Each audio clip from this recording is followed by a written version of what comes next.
जय हिंद दोस्तों, कैसे हो आप सभी लोग। उम्मीद है मस्त और बिंदास होंगे और अपनी पढ़ाई को जबरदस्त तरीके से कर रहे होंगे। अपना जो लास्ट का सेशन हुआ था, लास्ट के सेशन में मैंने जो कॉन्सेप्ट बताए थे उन पर क्वेश्चनों की प्रैक्टिस भी करवाई थी। तो उम्मीद है आप सभी लोगों ने उस कॉन्सेप्ट और जो क्वेश्चन मैंने प्रैक्टिस करवाए थे उन हर एक क्वेश्चन को आपने खुद से प्रैक्टिस करने की कोशिश जरूर की होगी। मैंने हर एक क्वेश्चन के अंदर हर एक की पॉइंट को बहुत शानदार तरीके से एक्सप्लेन किया था और मैंने आपसे बोला था कि आपको कॉन्सेप्ट पर इतने अच्छे से पकड़ होगी, आप क्वेश्चन को उतने फास्ट तरीके से सॉल्व कर पाओगे और उतने अच्छे से क्वेश्चन के अंदर के कॉन्सेप्ट को ऑब्जर्व कर पाओगे। ठीक है, तो सारी अप्रोच को मैंने बेस्ट तरीके से समझाने की कोशिश की थी। उम्मीद है आप सभी लोगों ने बहुत अच्छे से उसकी प्रैक्टिस की होगी, हर एक कॉन्सेप्ट का रिवीजन किया होगा। अगर कोई नया है तो उससे रिक्वेस्ट करेंगे, गुजारिश करेंगे कि वो लास्ट की हर एक सेशन को बहुत अच्छे से कंप्लीट कर ले, क्योंकि आप देखोगे कि आपको जो लास्ट में जितना सिलेबस हो चुका है, जो कॉन्सेप्ट हो चुके हैं, उन सारे कॉन्सेप्टों को अगर आपने बहुत अच्छे से याद करके रखा है, उन पर प्रैक्टिस की है, तो आगे के जो कॉन्सेप्ट है वो आपको बहुत शानदार तरीके से समझ में आ रहे होंगे। और अगर आपने लास्ट में जो कॉन्सेप्ट हुए हैं, जो थ्योरम हुए हैं, जो मैंने छोटे छोटे की पॉइंट्स आपको लिखवाए हैं, अगर उन की पॉइंट्सों को, उन कॉन्सेप्टों को आपने बहुत अच्छे से माइंड के अंदर सेट नहीं किया है, तो अब जो मैं आपको कॉन्सेप्ट बता रहा हूं, जो एक मेंस लेवल के क्वेश्चन में पूछे जाते हैं और आपको बहुत शानदार तरीके से समझाया जाता है, तो ऐसे कॉन्सेप्टों को आपको ऑब्जर्व करने में कठिनाई हो रही होगी। ठीक है, तो आपको कोई कठिनाई ना हो। जैसे आपको बेसिक कॉन्सेप्ट समझ में आए हैं, वैसे ही आपको एडवांस लेवल के, जो मॉडरेट डिफिकल्ट लेवल के कॉन्सेप्ट हैं, वो कॉन्सेप्ट भी बहुत अच्छे समझ में आए। उसके लिए आपको क्या करना है, लास्ट का जितना भी सिलेबस हो चुका है उस पूरे सिलेबस को बहुत अच्छे से रिवीजन करना है। उन पर जो मैंने क्वेश्चन प्रैक्टिस करवाए हैं उनकी प्रैक्टिस करना है। क्लियर है? तो आइए आज का सबसे पहले जो कॉन्सेप्ट है उसको सीखेंगे और कॉन्सेप्ट के बाद उस कॉन्सेप्ट से रिलेटेड जो एग्जाम में पूछे गए क्वेश्चन है उन क्वेश्चनों की प्रैक्टिस करेंगे, जिससे आपको पता चलेगा कि एग्जामिनर कैसे क्वेश्चन को क्रिएट करता है। ठीक है, शानदार तरीके से समझाऊंगा मैं, आप बहुत अच्छे से समझने की कोशिश करना। ठीक है, कॉन्सेप्ट अपने राइट एंगल ट्रायंगल से रिलेटेड चले हैं। राइट एंगल ट्रायंगल से लगभग अभी तक 30 क्वेश्चन प्रैक्टिस कर चुके हैं। अपन को 70 क्वेश्चन प्रैक्टिस करना है। इनमें जितने भी टारगेट के जो कॉन्सेप्ट होते हैं, जिनसे एक एग्जामिनर टारगेट करके क्वेश्चन को क्रिएट करता है, उन हर एक कॉन्सेप्ट को समझना है। तो जो बहुत ही इंपॉर्टेंट कॉन्सेप्ट है, सबसे पहले अपन उसको समझेंगे, फिर उस पर क्वेश्चनों की प्रैक्टिस करेंगे। कॉन्सेप्ट क्या है, सबसे पहले मैं आपको डायग्राम से समझाने की कोशिश करूंगा, ध्यान से समझना। ठीक है, मैंने आपके सामने एक राइट एंगल ट्रायंगल बनाया। क्या बनाया? राइट एंगल ट्रायंगल बनाया। मान लीजिए ये आपका ए वर्टेक्स है, ये आपका बी वर्टेक्स है और ये हो गया आपका सी वर्टेक्स। यानी कि एबीसी एक राइट एंगल ट्रायंगल है जिसमें एंगल बी पर 90 डिग्री का एंगल बना है। ठीक है, यहां वर्टेक्स ए के सामने की साइड मान लीजिए स्मॉल ए है, वर्टेक्स बी के सामने की साइड स्मॉल बी है और वर्टेक्स सी के सामने की साइड स्मॉल सी है। क्लियर है? यहां पर आपको एक राइट एंगल ट्रायंगल दिया गया है। राइट एंगल ट्रायंगल की तीनों साइड्स स्मॉल ए, स्मॉल बी और स्मॉल सी। क्लियर है? आगे आप ध्यान से समझना, यहां पर कॉन्सेप्ट कैसे क्रिएट होगा, उस कॉन्सेप्चुअली डाटा को और डायग्राम को अपने माइंड के अंदर सेट करने की कोशिश करना। यहां पर एग्जामिनर क्या कहता है, कॉन्सेप्ट को कैसे क्रिएट करता है, जो 90 डिग्री का वर्टेक्स होता है। 90 डिग्री का वर्टेक्स क्या है? बी। 90 डिग्री के वर्टेक्स से उसके अपोजिट साइड क्या होती है? हाइपोटेन्यूस। क्या होती है? हाइपोटेन्यूस, यानी कि कर्ण। कर्ण पर एक परपेंडिकुलर खींचता है। क्या खींचता है? परपेंडिकुलर खींचता है। एक खींचा इसने परपेंडिकुलर। परपेंडिकुलर का मतलब क्या होता है? अपोजिट साइड पर लंब डालना। मान लीजिए बीडी हो गया। क्या हो गया? बीडी हो गया। तो यहां पर ध्यान से समझने की कोशिश करो, मैंने क्या काम किया, सबसे पहले एक राइट एंगल ट्रायंगल बनाया। राइट एंगल ट्रायंगल की तीनों साइड्स आपको दी गई हैं। तीनों साइड्स देने के बाद जो एग्जामिनर ने क्रिएटिविटी की है डायग्राम में, वो क्या की है कि जो 90 डिग्री का वर्टेक्स होता है, उस 90 डिग्री वर्टेक्स से अपोजिट साइड पर एक क्या खींचा? परपेंडिकुलर। क्या खींचा? परपेंडिकुलर। तो यहां पर क्या हो जाएगा कि जो बीडी है, जो बीडी है, बीडी आपकी परपेंडिकुलर हो जाएगी किस पर? हाइपोटेन्यूस एसी पर। क्या है? हाइपोटेन्यूस एसी पर लंब। तो यहां से जो एग्जामिनर पूछता है, एग्जामिनर आपसे पूछता है कि यहां पर ये जो बीडी है, यहां पर ये जो बीडी है, ये बीडी क्या होगी, इस बीडी की लेंथ क्या होगी। आपको ट्रायंगल की तीनों साइड दी गई है और आपसे इस बीडी की लेंथ पूछी गई है, तो इस बीडी की लेंथ क्या होगी, समझे। मान लीजिए आपकी क्या है, पी है, क्या है, पी है। तो इसका क्या कॉन्सेप्ट होता है उसको समझो। आपको पता है एरिया का कॉन्सेप्ट, आपको पता है एरिया का कॉन्सेप्ट। राइट एंगल ट्रायंगल का एरिया क्या होता है, 1/2 बेस इंटू हाइट। अगर इसकी बेस ए है और हाइट ए है तो आपका एरिया क्या हो जाएगा, 1/2 ए इंटू सी। ये बराबर होगा, अगर आपका बेस क्या हो जाए AC और AC के ऊपर हाइट हो गई आपकी P, तो इस ट्रायंगल का एरिया एक और जो तरीका होगा उससे क्या हो जाएगा आपका 1/2। अब आपका बेस यहां पर क्या है, B है, इंटू और बेस B पर हाइट आपकी क्या है, P। हाइट आपकी क्या है, P है। आपको पता है एक ही ट्रायंगल का एरिया है लेकिन अलग अलग तरीके से निकाला गया है, तो आपका ये एरिया कैसा होगा, इक्वल होगा। क्लियर है, यहां तक किसी को कोई डाउट, कोई प्रॉब्लम। बिल्कुल आसान तरीके से मैं आपको समझाऊंगा, ध्यान से समझना। यहां से आप देखो 1/2 से 1/2 क्या हो जाएगा, कैंसिल। क्लियर है, यहां पर आपको क्या मिलेगा, AC के बराबर BP। और आपसे मैंने क्या कहा था, एग्जामिनर क्या पूछता है, इस P की लेंथ, P है क्या आपका BD, या कह सकते हो ट्रायंगल ABC का जो हाइपोटेनियस है, हाइपोटेनियस पर ट्रायंगल ABC की क्या है, हाइट, ऊंचाई है। तो यहाँ P की वैल्यू निकालेंगे तो P के बराबर में क्या आ जाएगा, AC/B। क्या आ जाएगा, AC/B।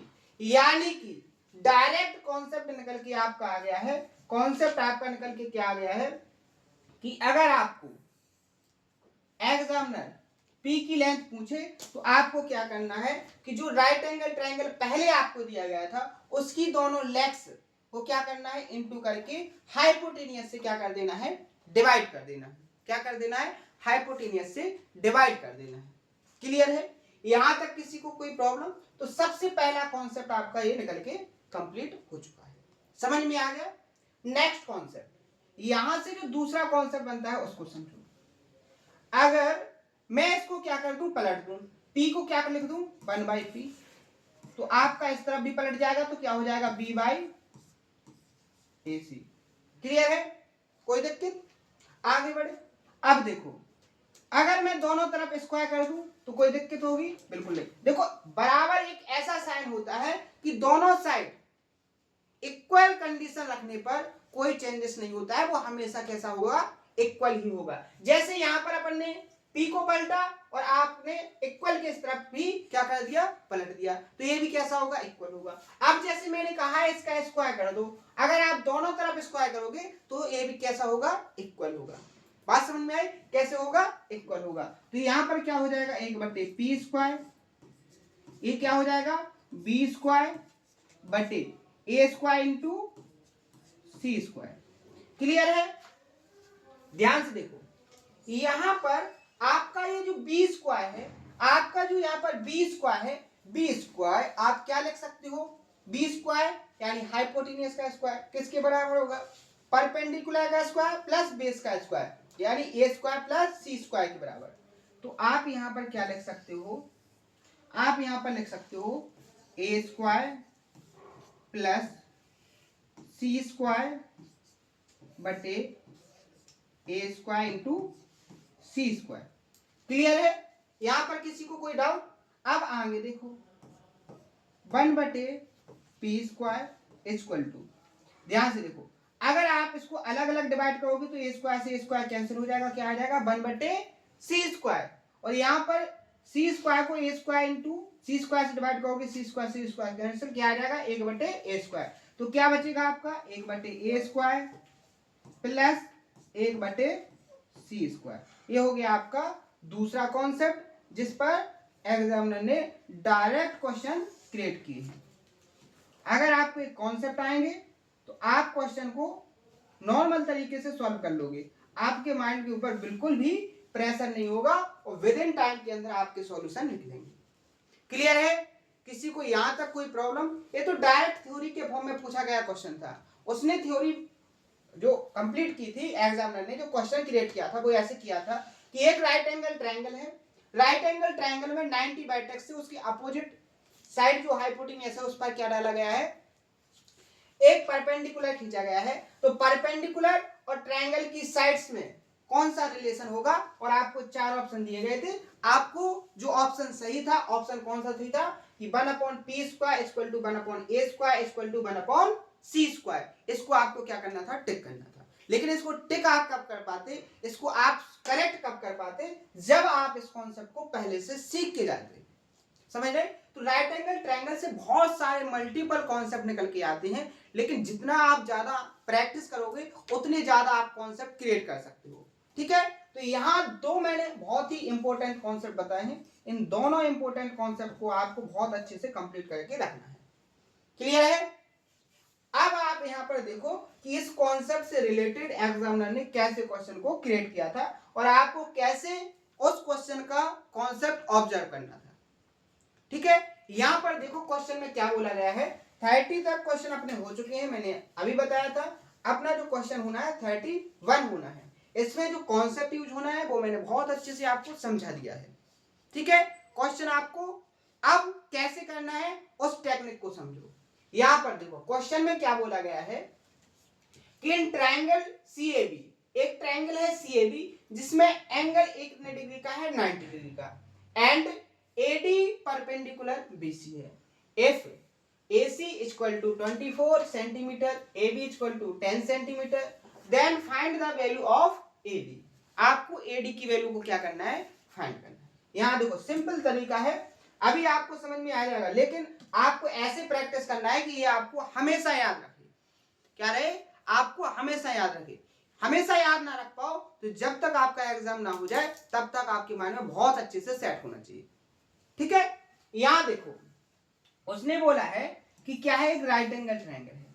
ये बन गया आपके सामने एक राइट एंगल ट्रायंगल जिसमें एंगल ए कितने डिग्री का है, 90 डिग्री का। तो ये हो गया आपका ए वर्टेक्स ए, ये हो गया आपका बी वर्टेक्स और ये हो गया आपका सी वर्टेक्स। कोई दिक्कत? आगे बढ़े।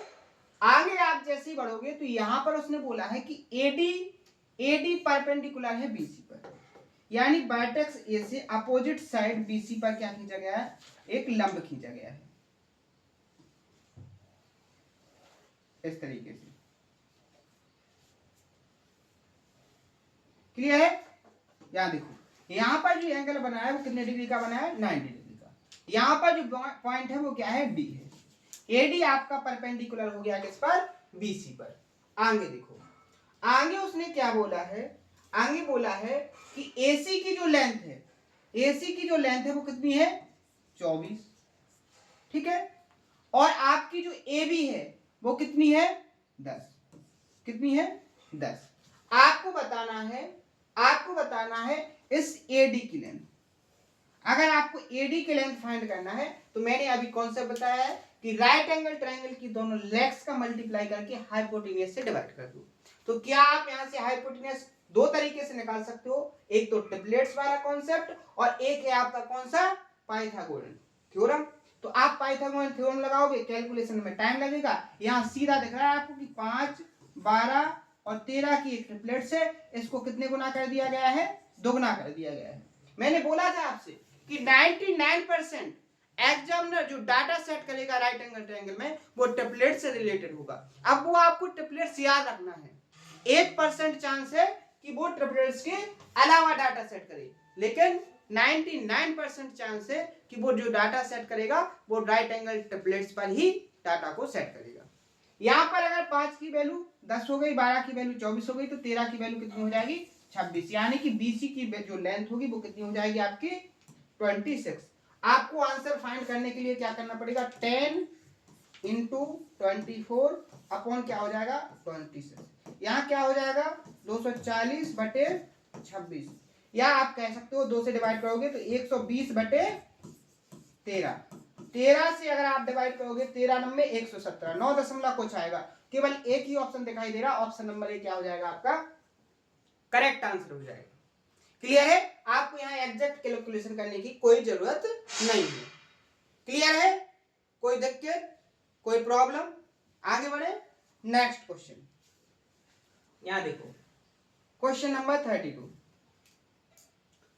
यहां पर देखो, इन ए ट्राइंगल एबीसी, एक ट्राइंगल एबीसी है जिसमें एंगल ए 90 डिग्री का है, M is the mid point of BC, M क्या है, बीसी का mid point, and D is a point on BC such that AD perpendicular BC, और D एक पॉइंट है बीसी पर किस प्रकार की, जो एडी है वो परपेंडिकुलर है बीसी के। इफ यदि एबी की जो लेंथ है वो 7 सेंटीमीटर, एसी की जो लेंथ है वो 24 centimetre, then AD ratio AM is equal to, AD और एएम का रेशियो आपको फाइंड करना है। यहां पर दो कॉन्सेप्टों को मिसलेनियस बनाकर एक क्वेश्चन क्रिएट किया गया है। अब आपको उसको कैसे सॉल्व करना है उसको देखो।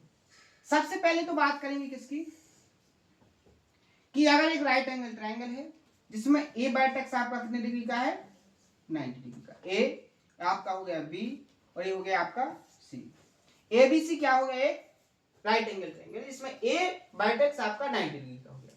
यहां पर जो डी पॉइंट कहां पर है, बीसी पर, कैसे कि एडी आपका बीसी पर परपेंडिकुलर है, यानी कि लंबवत है। यहां पर देखो ये बन गया, क्लियर है, ये हो गया आपका डी, ये आपका परपेंडिकुलर हो गया, क्लियर है।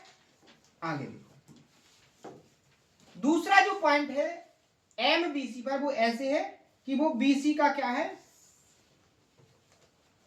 मिड पॉइंट है, क्या है, मिड पॉइंट है, ये जो एम है वो क्या है आपका मिड पॉइंट। अगर ये राइट एंगल ट्रायंगल में बीसी का मिड पॉइंट है तो इस वर्टेक्स से ये भी कैपिटल आर होगी, ये डिस्टेंस भी कैपिटल आर होगी, और ये भी कैसी होगी, कैपिटल आर होगी, क्लियर है।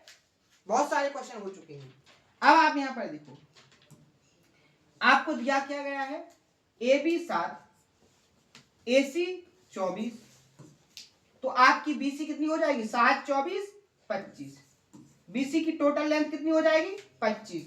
बात करेंगे किसकी, बात करेंगे एएम की डिस्टेंस, तो एएम क्या हो जाएगा, जो राइट एंगल ट्रायंगल का हाइपोटेन्यूज है उसका आधा, और एडी क्या हो जाएगा आपको, एडी रेशियो क्या फाइंड करना है, एएम, तो एडी की वैल्यू तो निकालेंगे तो क्या हो जाएगा, 7 गुणे 24 बटे क्या हो जाएगा आपका 25 रेशियो। आप यहां देखो, बात करेंगे एएम की, एएम कैसे निकलेगी, हाइपोटेन्यूज का आधा कर दो, हाइपोटेन्यूज है क्या 25 बटे 2। आपको रेशियो को सॉल्व करना है, सीधा तरीका होता है, मैंने बहुत बार बताया आपको कि क्या कर दो, क्रॉस मल्टीप्लाई, क्या कर दो, क्रॉस मल्टीप्लाई। तो आप यहां पर देखोगे 2 सत्ते 14, 14 का मल्टीप्लाई जब आप 24 में करोगे, 14 चौके 56, 6 और 14 दूनी 28, 28 में 5 जोड़ोगे तो क्या हो जाएगा 33, 336 रेशियो, 25 का मल्टीप्लाई 25 में करोगे तो क्या हो जाएगा 625, तो आपका रेशियो निकल के आ जाएगा 336 रेशियो 625। ऑप्शन नंबर डी यहां पर क्या हो जाएगा आपका करेक्ट आंसर। तो यहां पर दो कॉन्सेप्टों को मिसलेनियस बना के एक क्वेश्चन क्रिएट किया गया था, क्लियर है, समझ में आ गया। देखो समझ में तो आपको आएगा, लेकिन जब आप बहुत अच्छे से हर एक कॉन्सेप्ट को कंप्लीट करोगे, ठीक है। तो देखो मैंने अभी आपको एक कॉन्सेप्ट बताया, ये वाला कॉन्सेप्ट बताया, शानदार तरीके से समझाया। इस कॉन्सेप्ट से मैंने दो क्वेश्चन आपको प्रैक्टिस करवाए, एक क्वेश्चन इसकी लैंग्वेज, इसका डाटा बिल्कुल डिफरेंट है और किसके, इस क्वेश्चन के, लेकिन दोनों में जो कॉन्सेप्ट है वो सेम लगा है, कॉन्सेप्ट सेम यूज हुआ है, लेकिन दोनों क्वेश्चन के अंदर का जो डाटा है, जो लैंग्वेज है, दोनों में बहुत डिफरेंस है। तो आप यहां पर समझने की कोशिश करो, आप एग्जामिनर की उस अप्रोच को समझो कि जो एग्जामिनर है, जो एग्जाम को क्रिएट करता है, वो क्वेश्चन को कैसे डिफरेंट लैंग्वेज में चेंज करता है, एक ही कॉन्सेप्ट से कैसे चेंज कर सकता है, अब उसके अंदर के कॉन्सेप्ट को आपको कैसे ऑब्जर्व करना है। समझ में आया। तो इस अप्रोच को आप बहुत अच्छे से ऑब्जर्व करना सीख जाओ। जब आप ये ऑब्जर्व करना सीख गए कि कॉन्सेप्ट पर एग्जामिनर कैसे कैसे क्वेश्चन को क्रिएट कर सकता है, कौन कौन सी लैंग्वेज को क्रिएट कर सकता है, समझ लो आपकी तैयारी 100% हो गई। क्या हो गई, आपकी जो प्रिपरेशन है कंपटीशन की 100% हो गई। क्लियर है, आगे बढ़े। नेक्स्ट क्वेश्चन, यहां देखो, यहां देखो, बिल्कुल सिंपल क्वेश्चन, देखने में बहुत छोटा है, लेकिन इसके अंदर का कॉन्सेप्ट ऑब्जर्व करना बहुत कठिन है। क्योंकि उसने डायरेक्ट पूछा है हाइट। तो यहां पर आप कॉन्सेप्ट को देखो, यहाँ जो कॉन्सेप्ट है ये एक प्रकार से आपकी जो हाइपोटेनियस है कर्ण पर, एक प्रकार से क्या है, हाइट ही तो है, ये क्या है, एच ही तो है, क्या है, एच ही तो है। तो आप एच को भी कैसे निकालोगे, जो राइट एंगल ट्रायंगल है, राइट एंगल की दोनों लेग्स का मल्टीप्लाई करके उसको हाइपोटेन्यूज से डिवाइड करो। यही तो क्वेश्चन यहाँ पर क्रिएट किया गया है। बस आपको ऑब्जर्व हो जाना चाहिए, बस आपको यहाँ पर क्या करना है, हाइपोटेन्यूज फाइंड करना है। हाइपोटेन्यूज फाइंड कैसे होगा, या तो आप ट्रिपलेट्स को ऑब्जर्व कर लो या पाइथागोरस थ्योरम लगा लो। क्या हो जाएगा, BC का स्क्वायर प्लस CA का स्क्वायर इक्वल टू क्या होगा, AB का स्क्वायर। आपको BC का स्क्वायर मिल जाएगा, CA का स्क्वायर मिल जाएगा, तो आपका क्या निकल के आएगा, AB का स्क्वायर। ये हो गया पाइथागोरस थ्योरम से। और डायरेक्ट अगर आप याद करना चाहो तो आप यहाँ पर देखो, यहाँ पर क्या किया गया है, यहाँ पर 5, 12 और 13 की जो ट्रिपलेट्स होती है इसको 7 गुना कर दिया उसने। कितने गुना कर दिया, 7 गुना। 7 पंचे 35, 12 सत्ते 84, तो 13 सत्ते 91, यानी हाइपोटेन्यूज क्या हो जाएगा, 91। आपको कुछ ज्यादा कैलकुलेट करने की जरूरत नहीं है। ट्रिपलेट्स बहुत इंपॉर्टेंट कॉन्सेप्ट है, हर एक टॉपिक के अंदर लगेगा। अभी यहाँ तो ठीक है, अभी आपका यहाँ तो ठीक है, अलजेब्रा में देखोगे वहां भी लगेगा, आपका नंबर सिस्टम में भी लगेगा, आपका ज्योमेट्री में तो आपका लग ही रहा है। तो आप कोई सा भी टॉपिक उठा के देख लो, ट्रिग्नोमेट्री में भी लगेगा। ट्रिग्नोमेट्री तो राइट एंगल ट्रायंगल से ही रिलेटेड है पूरी। तो आप यहाँ पर देखो, ट्रिपलेट्स का कॉन्सेप्ट बहुत इंपॉर्टेंट है, ट्रिपलेट्स का कॉन्सेप्ट बहुत इंपॉर्टेंट है, उसको बहुत अच्छे से कंप्लीट करके रखो, ठीक है। क्योंकि आपकी जो कैलकुलेशन है, आपका टाइम है जो बहुत बचा के चलता है, और एग्जामिनर की मजबूरी है 99% कि वो ट्रिपलेट्स पर ही बना के डाटा को सेट करेगा, ठीक है, क्लियर है। यहां देखो, यहां पर देखो, आपको h की वैल्यू फाइंड करना है, तो h की वैल्यू क्या हो जाएगी, यहां पर 35 गुणे 84 बटी 91, 7 से डिवाइड करेंगे, 7 पंचे 35 और 13 सत्ते 91, 5 से मल्टीप्लाई, 5 चौकी 20, 5 अट्ठे 40 और 42, ठीक है, बटे 13, 13 तिया 39, क्या बचेगा आपका 3, 13 दूनी 26, 32 दशमलव कुछ आएगा। तो ऑप्शन नंबर बी यहाँ पर क्या हो जाएगा आपका करेक्ट आंसर, ठीक है, समझ में आ गया। एग्जैक्ट कैलकुलेशन करने की कोई जरूरत नहीं है, आपको उतना करना है जितने में आपका आंसर टिक हो जाए, एक्स्ट्रा करने की जरूरत नहीं है। लेकिन एग्जाम में चाहता है कि आप एग्जैक्ट करो, लेकिन आपको तो आंसर टिक करना है। आपको एग्जैक्ट करके क्या, आपको ये सारा का सारा आपको एग्जामिनर को देखना है क्या, कि आपने कैसे कैलकुलेशन की, आपने मल्टीप्लाई किया कि नहीं किया, आपने डिवाइड किया कि नहीं किया, ये कुछ देखना ही नहीं है एग्जामिनर को। एग्जामिनर को तो सीधा देखना है कि आपने ऑप्शन सही टिक किया कि नहीं किया। तो आपको क्यों सॉल्व करो जो आपको जरूरत नहीं है, जितने में आपका आंसर टिक हो जाए आपको उतना ही सॉल्व करना है। आप अगर स्टैंडर्ड क्लास में होते तब आपका हर एक पॉइंट देखा जाता, हर एक स्टेप देखा जाता, कहां पर आपने कैलकुलेशन कैसे की, कहां मल्टीप्लाई किया, कहां डिवाइड किया। अब आप स्टैंडर्ड क्लास से ऊपर आ चुके हो, आप कंपटीशन की लाइन में आ चुके हो, तो कंपटीशन की लाइन में आपको जो जितना जरूरत है आपको उतना ही करना है, तभी आपको सफलता मिलेगी। नहीं तो कंपटीशन की लाइन में भटकाव वाले इतने पॉइंट हैं कि आप लगभग 5 से 6 साल भी कंपटीशन में इन्वेस्ट कर लोगे, तब भी हो सकता है कि आपको सक्सेस ना मिले, क्योंकि कंपटीशन लाइन बहुत भटकाव वाली लाइन है।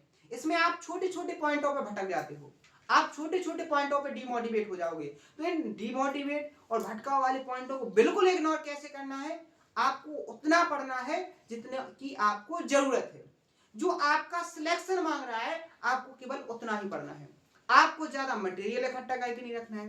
क्योंकि आप यहाँ पर देखोगे, केवल आप यहां पर अगर एक कंटेंट के बारे में सर्च करोगे, मैथ, अगर आप मैथ के कंटेंट पर सर्च करोगे तो आपको मैथ की इतनी सारी बुक्स मिल जाएंगी, लगभग 500 से 600 राइटर्स की बुक्स मिल जाएंगी आपको, जिसको अगर आप केवल मैथ को कंप्लीट करोगे तो आपके 10 साल से ज्यादा इन्वेस्ट हो जाएंगे। क्या मतलब निकलेगा उसका, क्या मतलब निकलेगा, आपको तो सिलेक्शन चाहिए, और अगर नॉलेज चाहिए तो फिर सिलेक्शन से आप कैसे हो जाओ, बिल्कुल दूर हो जाओ। अगर आपको पूरा का पूरा नॉलेज चाहिए तो आपको बुक्स पढ़नी है, ये जो आपको 600 से 700 राइटर्स की बुक मिलेगी, इन सारी बुक्स को कंप्लीट कर लो, आपके पास बहुत नॉलेज हो जाएगा। लेकिन अगर आपको सिलेक्शन लेना है तो उसके लिए केवल आपको उतना पढ़ना है जितने में आपका सिलेक्शन हो जाए। अब उसका पता कैसे चलेगा कि आपको क्या क्या पढ़ना है, क्या क्या छोड़ना है। तो वो सारे के सारे डाउट आपके मैं सेशन के अंदर सॉल्व करते जा रहा हूं। मैं आपको वो हर एक की पॉइंट बता रहा हूं कि आपको कहां पर कितना पढ़ना है। ठीक है, तो मैंने आपको कॉन्सेप्ट बताया, कॉन्सेप्ट पर क्वेश्चन प्रैक्टिस करवाए। तो आज के सेशन का जो कंटेंट है, इस कंटेंट को बहुत अच्छे से कंप्लीट करना। सबसे पहले आप क्या करना, इसको नोट करना, फिर इसका रिवीजन करना, फिर इस पर जो क्वेश्चन मैंने सॉल्व करवाए, तो एक बार मैंने आपको सॉल्व करवाए, एक बार इनको खुद से सॉल्व करने की कोशिश करना। अब ये क्वेश्चन आपको कहां पर मिलेंगे, ये क्वेश्चन आपको कहां पर मिलेंगे, जैसे ही आप वीडियो के डिस्क्रिप्शन में जाओगे तो वहां पर आपको एक लिंक मिलेगी। उस लिंक पर जैसे ही आप क्लिक करोगे तो आपको ये जो पीडीएफ है, ये पूरी की पूरी पीडीएफ आपके सामने खुल के आ जाएगी। तो जितने टाइप के आपसे क्वेश्चन बने उन हर एक क्वेश्चन को सॉल्व कर लेना। बाकी सारे के सारे क्वेश्चन मैं खुद एक बार सॉल्व करवाऊंगा, हर एक कॉन्सेप्ट को भी बताऊंगा। लेकिन कुछ ऐसे स्टूडेंट हैं जो पढ़ रहे हैं, मेहनत से पढ़ रहे हैं, वो आगे के क्वेश्चन को सॉल्व करने की क्षमता रख रहे हैं, क्योंकि वो खुद से कॉन्सेप्ट को आप क्रिएट करना सीख गए हैं। तो उनके लिए मैंने तरीका बताया है कि इस पीडीएफ को वो खोलकर क्या कर सकते हैं, आगे के क्वेश्चन भी प्रैक्टिस कर सकते हैं। नॉर्मल कॉन्सेप्ट है, आपको सब पढ़ा दिया गया है, बस आपका केवल रिवीजन चल रहा है। ठीक है, तो आज के सेशन में अगर कोई डाउट हो तो उसको कमेंट बॉक्स में बताएं, हर एक डाउट को सॉल्व किया जाएगा, पूरी तरीके से आपको मजबूत किया जाएगा, आपके हर एक की पॉइंट को एक्सप्लेन किया जाएगा, जिससे आपको बहुत ही आसान तरीके से हर एक कॉन्सेप्ट समझ में आए। ठीक है, तो अगले सेशन में मिलते हैं इसी जोश और उम्मीद के साथ। आज के सेशन में इतना ही। थैंक यू, धन्यवाद।